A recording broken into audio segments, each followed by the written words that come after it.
ইউক্রেনের অর্ধেকেরও বেশি অঞ্চলে ক্ষেপণাস্ত্র ও ড্রোন হামলা চালিয়েছে রাশিয়া। এতে 7 জন নিহত আর আহত হয়েছে অনেকেই। বিস্তারিত দেখুন ডেস্ক রিপোর্টে। সংবাদ মাধ্যম বিবিসি বলছে, সোমবার রাত জুড়ে শুরু হওয়া ক্ষেপণাস্ত্র ও ড্রোন হামলা সকাল পর্যন্ত চলে।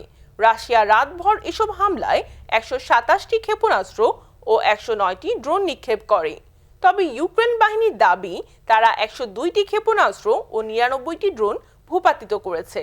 ইউক্রেনের বিমান বাহিনীর প্রধান বলেছেন, 2022 সালে যুদ্ধ শুরু হওয়ার পর ইউক্রেনে এটি রাশিয়ার সবচেয়ে বড় বিমান হামলা। এই রুশ হামলায় বিদ্যুতের অবকাঠামো ক্ষতিগ্রস্ত হয়েছে।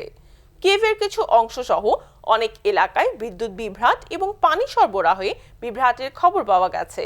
রাশিয়া নিশ্চিত করেছে যে তারা ইউক্রেনের জ্বালানি স্থাপনায় হামলা চালিয়েছে। এদিকে রাশিয়ার সারাটোভের এক বহুতল আবাসিক ভবনে ড্রোন হামলা চালিয়েছে ইউক্রেন।